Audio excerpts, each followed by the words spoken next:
Agora eu não... Então, Pri, eu vou pedir, bom dia, claro, eu vou pedir para você dar início com com a leitura do Minuto de Sabedoria e com a nossa oração, por favor. Então, bom dia. A mensagem de Minuto de Sabedoria hoje é o seguinte: não acumule em seu coração desejos de vingança, detritos do mal.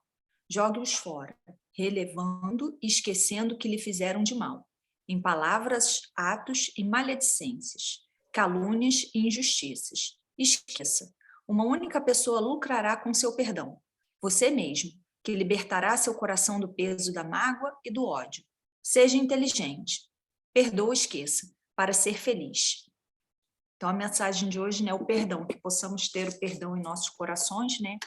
Porque, como a gente sabe, quando você perdoa, você está tirando o lixo do outro de dentro de você, né?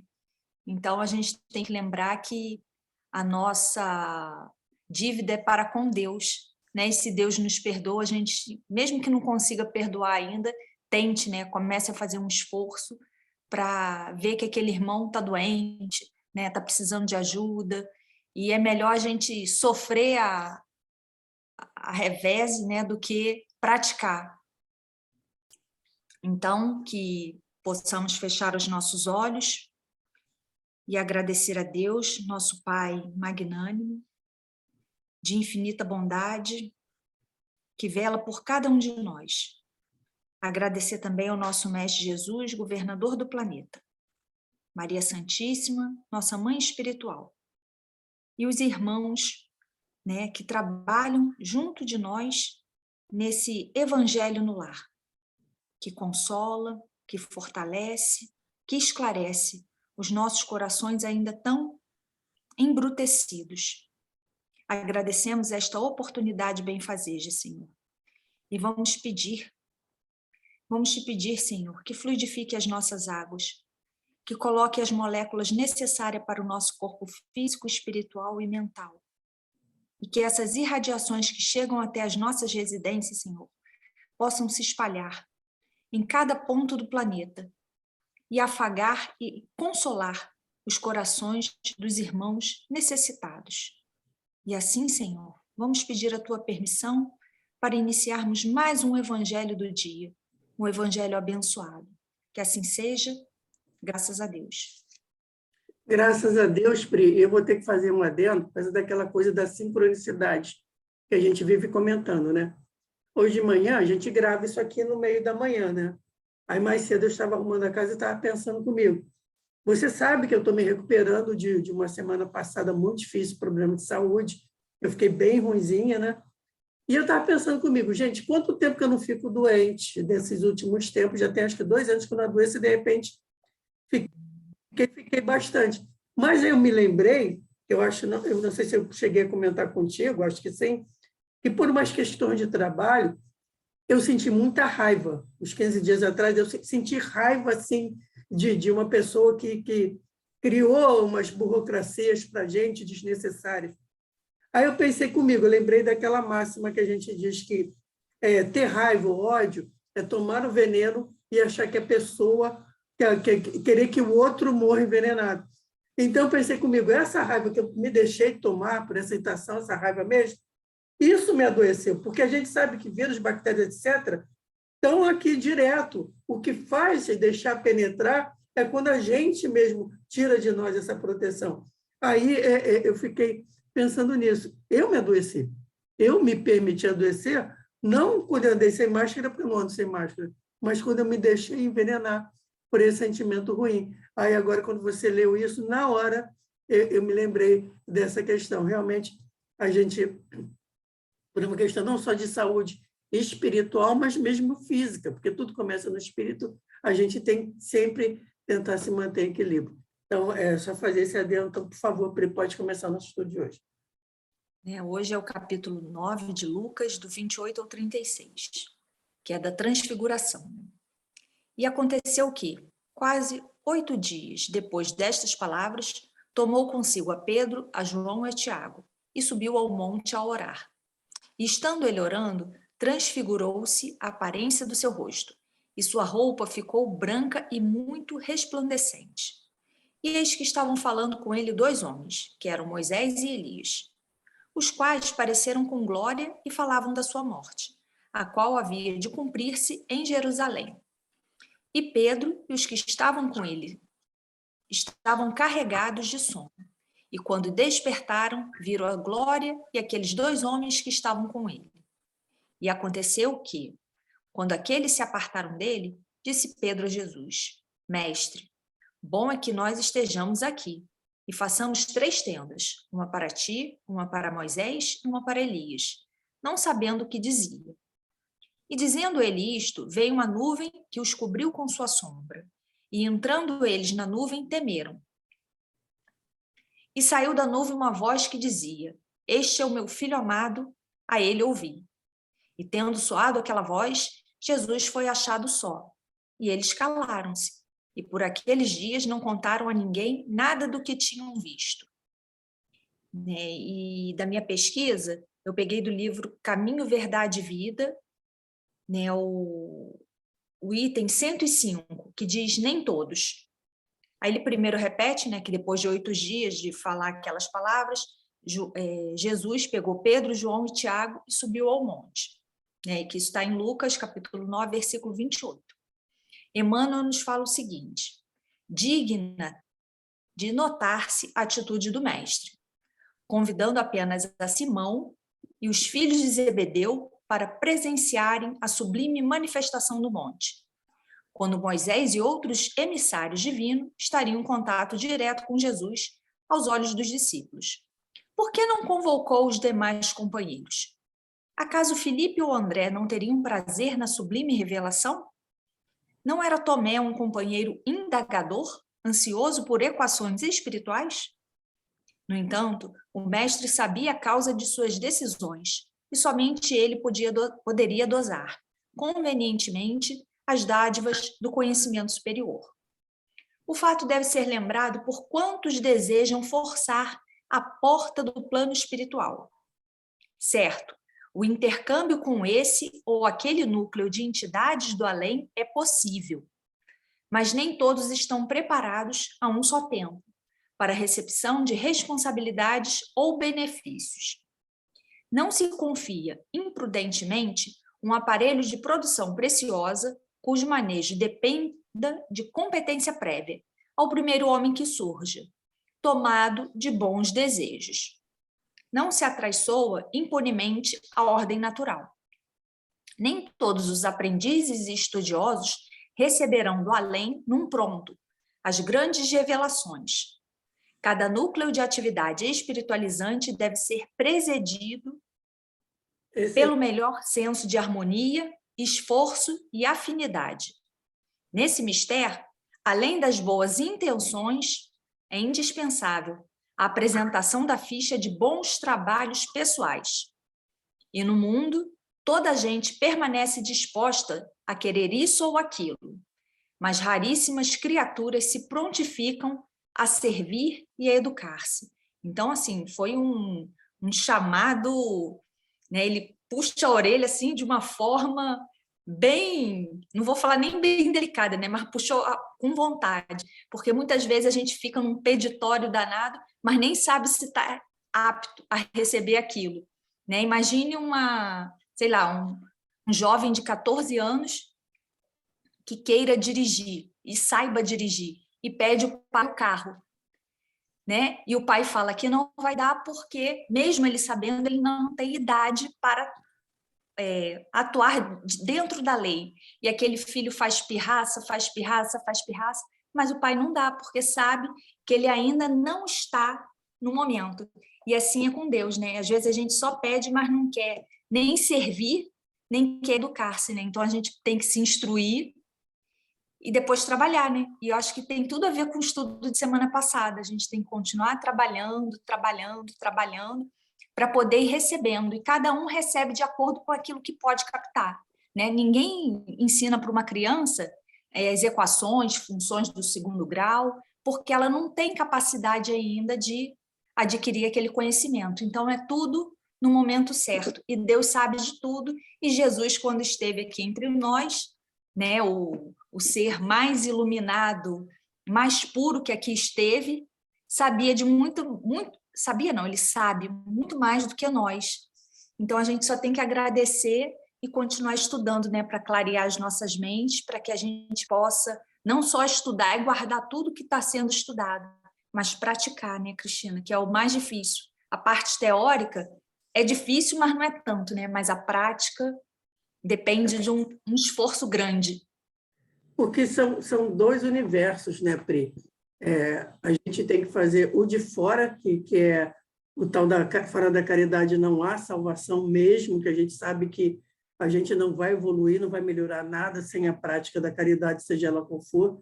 E o de dentro, que é a autodisciplina, é o consertar-se, é o destruir aquele eu personalístico, é destruir toda a animalidade no mau sentido, em termos de inferioridade, que ainda existe em nós. Então, é um trabalho duplo. É o interior e esse interior que deve manifestar-se o seu melhor exteriormente. E dá muito trabalho. Além de dar muito trabalho fazer isso, toma-se um tempo e a gente vai voltar sempre a bater na mesma tecla. Nós, enquanto encarnados, estamos sob o véu da carne, né?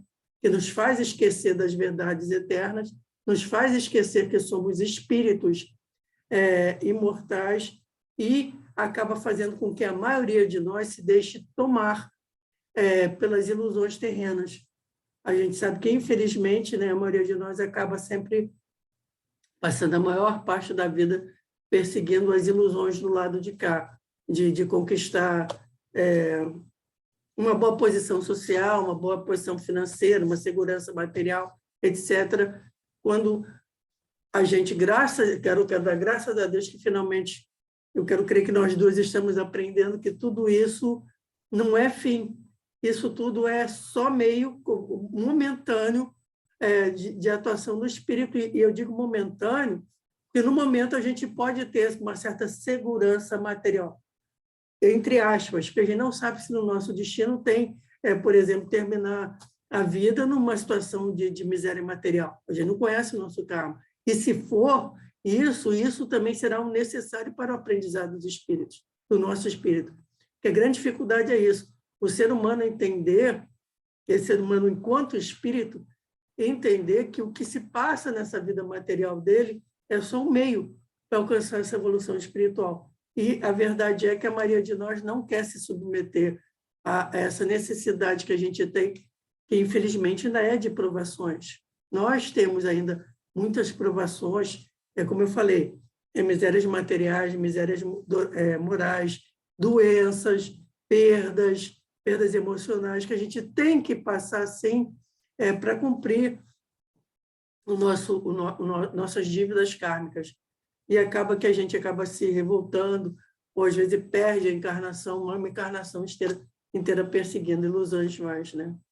Mas cada um tem seu próprio tempo, e por mais que se avance um pouquinho de nada, sempre é um avanço, e graças a Deus, Deus é misericórdia e paciência, e aguarda todos nós lá no final, todo mundo acaba evoluindo mais cedo ou mais tarde, né?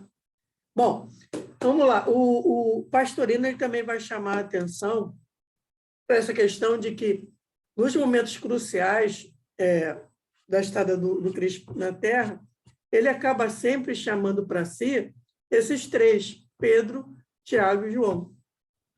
Como aí também você citou, por que não chamou Felipe? Né? Por que não chamou fulano, Beltrano, Ciclano? Sempre, nos momentos cruciais, são Pedro, Tiago e João. Bom, mas vamos lá. Procuremos penetrar o sentido profundo narrado neste episódio. Estudemo-lo em sua interpretação mística no mundo mental, dentro do coração, a conquista do reino dos céus.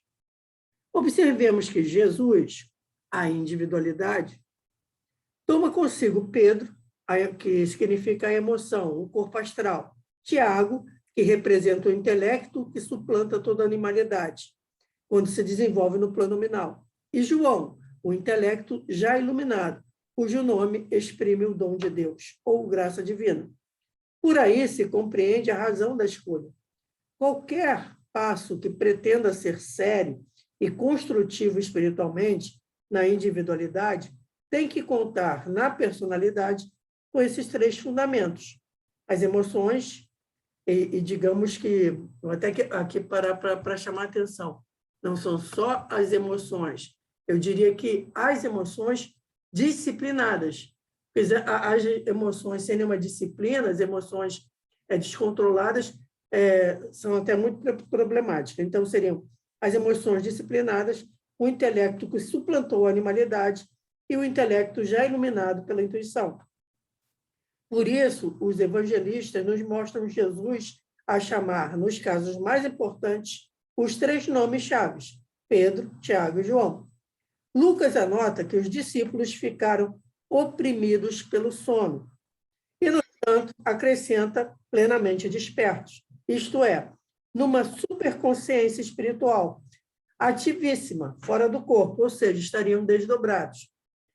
Passados os veículos superiores para o plano mental, puderam observar uma luz intensíssima, comparada ao próprio Sol. Porque aqui, nessa narrativa aqui do Pastorino, ele coloca que o rosto de Jesus se transfigurou e suas vestes ficaram como sendo uma luz relampejante, tá? Ele ficaria todo iluminado. Então, ele chama aqui uma luz intensíssima comparada ao próprio Sol.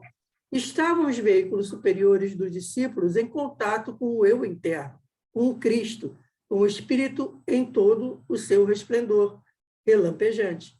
Deus é luz. Mergulhar em Deus é mergulhar na luz. Aí, nessa fulguração supernatural, observar os 3 planos da individualidade.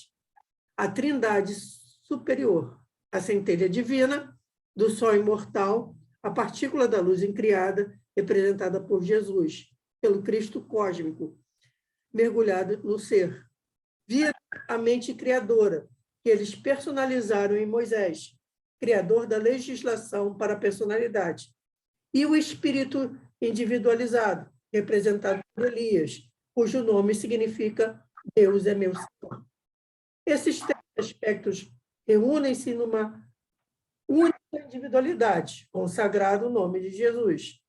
Daí a metamorfose que eles dizem que Jesus sofreu no rosto. Não era mais aquele Jesus do corpo físico, mas sim o Jesus individualidade, ali observado nas 3 faces. Jesus, o Cristo, Moisés, a mente, Elias, o Espírito.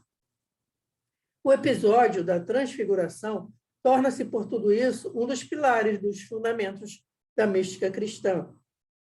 Uma das provas basilares da realidade do mundo espiritual que somos nós, esse microcosmo, que é uma redução finita de um macrocosmo infinito, incompreensível no nosso intelecto personalístico. Esse minuto-segundo ponto físico euclidiano, que é a projeção descritiva da eternidade. Eu achei bacana isso aqui, ele foi para a abstração da matemática.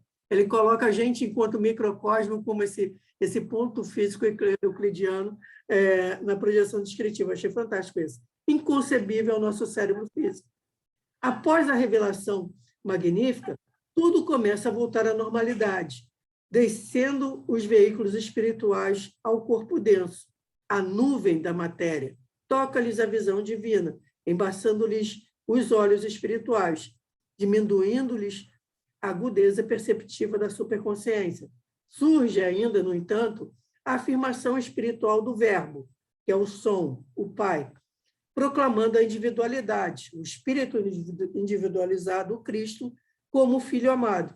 E também, é óbvio, que aconselha os veículos todos que o ouçam, seguindo-lhe os ensinos e as inspirações, pois só assim chegarão a atingir a iluminação suprema possível neste planeta Terra, e alcançando o reino de Deus, arduamente erguido dentro de si. Eu achei muito interessante essa explicação dele, porque ele coloca esse episódio da transfiguração, né, de Jesus, no sentido também mais amplo, dessa transfiguração que todos nós devemos almejar alcançar um dia, que é através disso que a gente estava comentando, né, Pri? Das emoções serem disciplinadas, desse intelecto que deve superar a animalidade, e ser um intelecto que ele já vai ser iluminado pela essa intuição, que é essa voz do espírito, e que é isso, é essa junção dessas coisas que vai fazer com que a gente alcance finalmente esse reino dos céus dentro de nós. Então, o que você acha dessa interpretação?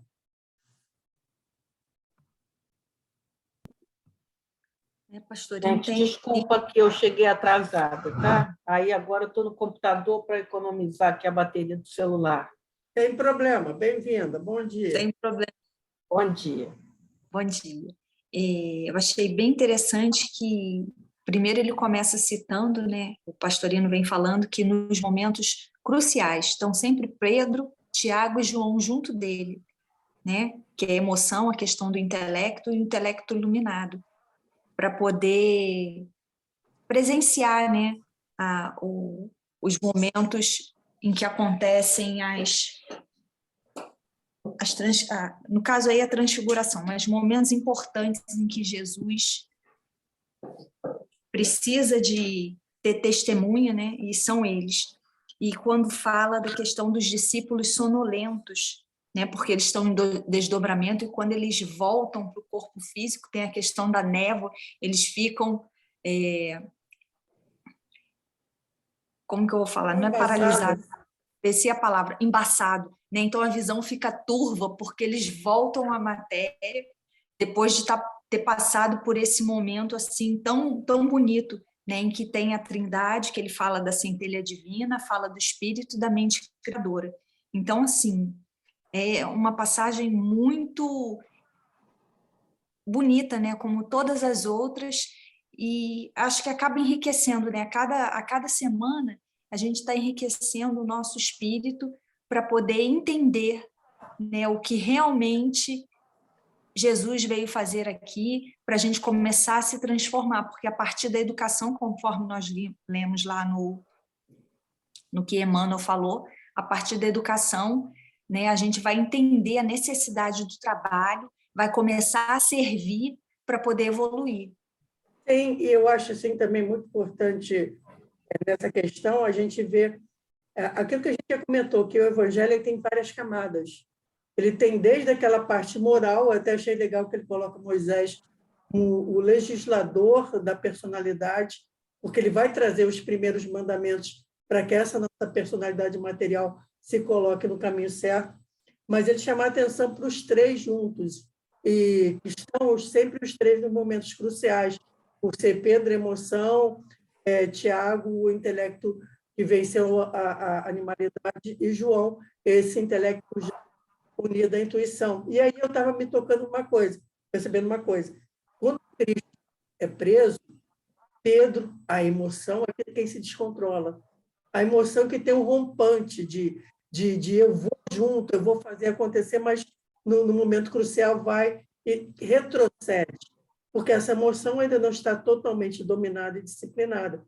E no momento final, quem permanece ali aos pés da cruz é João, porque é intelecto já que houve a intuição unida àquela intuição espiritual. Ou seja, João é o único capacitado para estar ali naquele momento crucial, que é o momento de saída do Cristo dessa estadia no plano físico, mas que não é uma saída fácil, é uma saída plena de sofrimento, mas que João, enquanto esse intelecto que já está unido ao Espírito, compreende aquilo como uma necessidade em termos de mensagem, e talvez até, aí eu vou colocar talvez, porque às vezes eu tenho um sinão contra essa visão do pastorino, que o pastorino coloca isso também, toda a paixão de Cristo como um processo ritualístico do próprio Espírito de Jesus, como sendo uma passagem ritualística desse Espírito ainda em evolução. Tá? Por isso que eu coloco esse sinão. Mas aí esse é um momento que só quem está capacitado a presenciar esse ritual de passagem, esse momento de sofrimento físico crucial, mas de glória espiritual, é o intelecto já unido ao espírito de João. Eu achei muito interessante essa interpretação toda do pastorino. Mercedes, minha amada, minha querida, o que você acha de tudo isso? Eu cheguei atrasada, eu estou achando ótimo ouvir vocês. Eu estou aqui, ó, só botando o tico-teco para funcionar. Então, Pri, o que você acha dessa história do estarem sempre presentes? Quando ele fala que os três estão presentes, né, vem muito em conta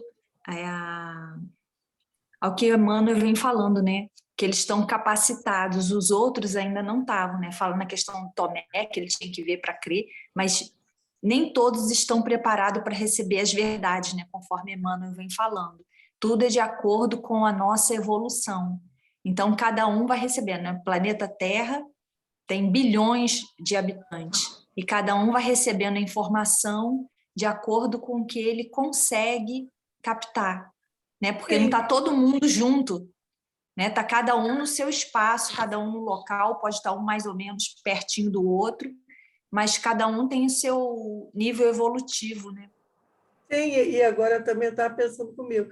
Quem sabe se os apóstolos, cada um deles, não vai representar um desses níveis, né? E que, no final da história, nesses momentos cruciais, só era possível mesmo para aqueles três que estão, tipo assim, nos níveis finais evolutivos possíveis do nosso planeta, né? Bom, apareceu aqui já para mim o aviso de 10 minutos, Pri. Então, eu vou pedir para você fazer a oração final para a gente poder selecionar o Evangelho da semana que vem, por favor. Então, vamos fechar os nossos olhos, agradecer a Deus por essa oportunidade divina, agradecer ao nosso Mestre Jesus, né?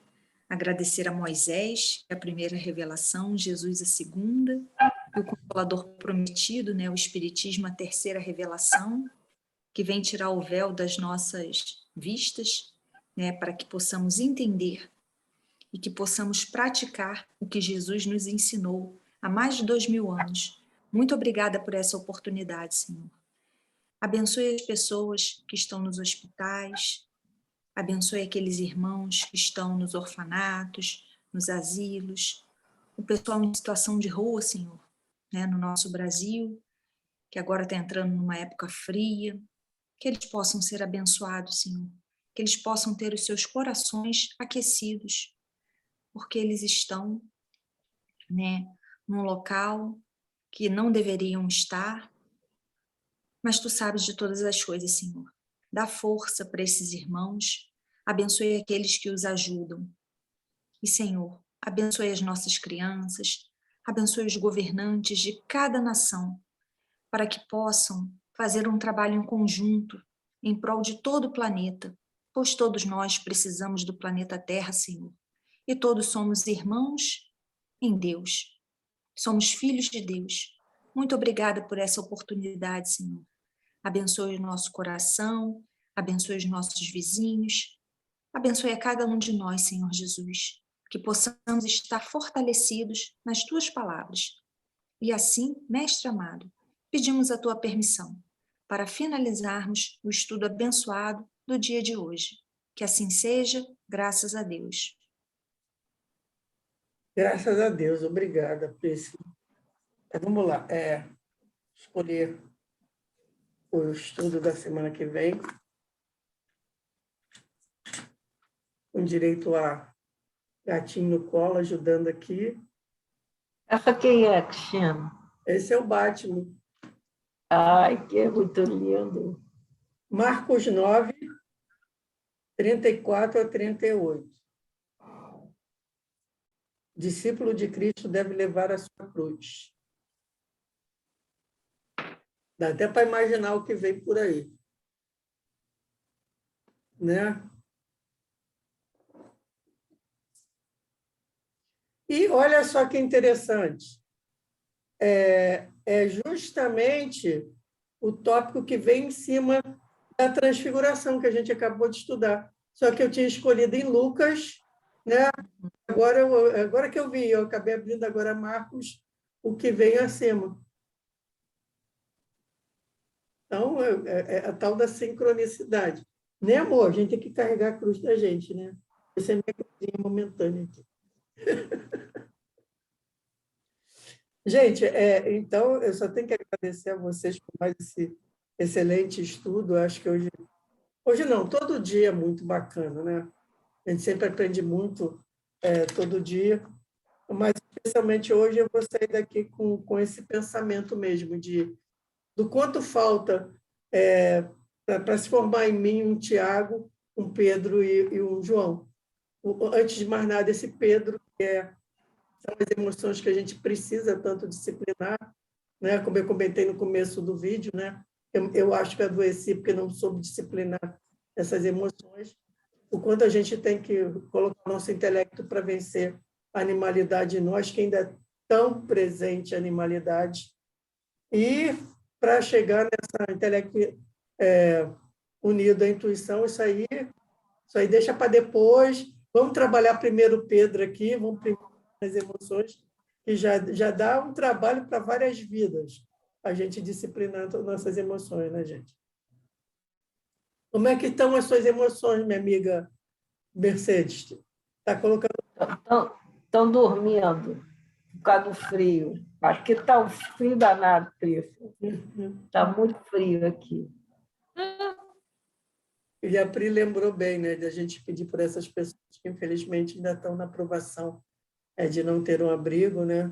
Está em situação ainda de rua, mas é como ela falou, Deus sabe de todas as coisas e não desampara ninguém, né? A gente faz a nossa parte, mas a gente sabe, como ela falou, que Ele possa aquecer o coração. Acho que não adianta nada a gente aquecer os nossos corpos se o coração não conseguir ser aquecido, né? A vira sempre só uma solução temporária, que a gente está comentando também, né, Pri?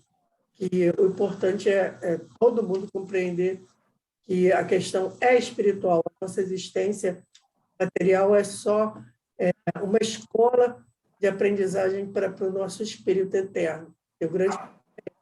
A gente está vivendo um tempo em que a materialidade está predominando demais. É muito chamamento para a vida material por causa das facilidades que a modernidade nos trouxe, né? Então, está muito mais fácil. Eu até costumo, às vezes, pensar comigo, eu fico pensando que eu tive as minhas dificuldades enquanto adolescente, jovem e tudo mais, mas que eu já agradeço muito ter nascido lá atrás, na década de 60, e não ser jovem hoje. Porque eu acho que hoje é muito mais difícil com esses avanços da modernidade, da digital. É muito mais fácil você ter acesso a tantas coisas boas, coisas ruins, mas que, infelizmente, eu sempre falo isso para os meus alunos, é muito mais fácil alguém te chamar, como no nosso tempo, é muito mais fácil alguém chamar a gente para fazer besteira para fazer coisas boas, né?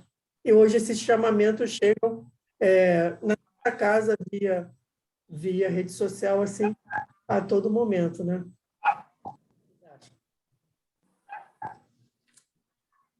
Abaixa seu vídeo um pouquinho para a gente ver o Batman, que ele só está vendo a pontinha da orelha dele.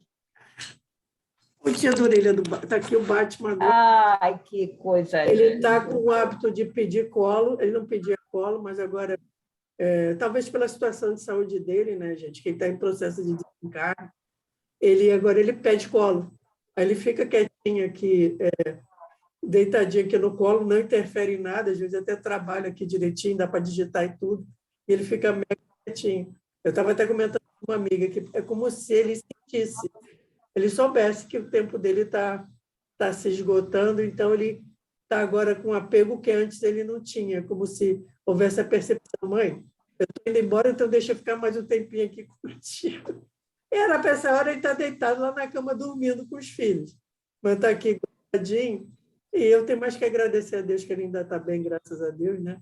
E esse tempo vai fazer muita diferença, assim, quando eu for lembrar do meu negão aqui, né, filho? Né, meu Pietro? Né? E agradecer a Deus que ele está bem e que eu tenho honra de poder cuidar dessa criaturinha de Deus, né? E entender que nós somos tutores de tudo. O ser humano não é dono de nada, não tem essa coisa de ser humano mandar na natureza, estar acima da natureza, não. Esse ter o domínio do intelecto é só mais uma responsabilidade, não é uma vantagem, não é um benefício, não é nada disso. é a responsabilidade de que, já que eu tenho intelecto, eu tenho a obrigação de proteger essas outras criaturas. Outro dia eu estava lendo no Livro dos Espíritos aquela parte da missão do homem inteligente da Terra. E essa parte fala do homem que ajuda os outros seres humanos a evoluir. Mas eu acho que a gente hoje pode passar isso. Cuidado com a natureza como um todo. O cuidado com a criação divina como um todo. Não só com a nossa espécie, muito pelo contrário. Mas principalmente com aquilo que a gente está falando antes de começar a gravar, né, Pri? Porque a natureza, por exemplo, aqui no Brasil, a Amazônia, ela mexe com o planeta todo. Então, a gente tem a obrigação já que a ciência, já pela ciência já descobriu o papel desses biomas para a saúde do planeta, a gente, enquanto espécie com intelecto desenvolvido, tem a obrigação de zelar por isso, de tornar esse planeta cada vez mais aprazível, não só para a gente, mas para todas as criaturas viventes, né? Porque acho que já passou da época de Revolução Industrial, que a gente saía derrubando tudo, vamos transformar em carvão para fazer máquina a vapor. Não, a gente tem que pensar no nosso bem-estar enquanto espécie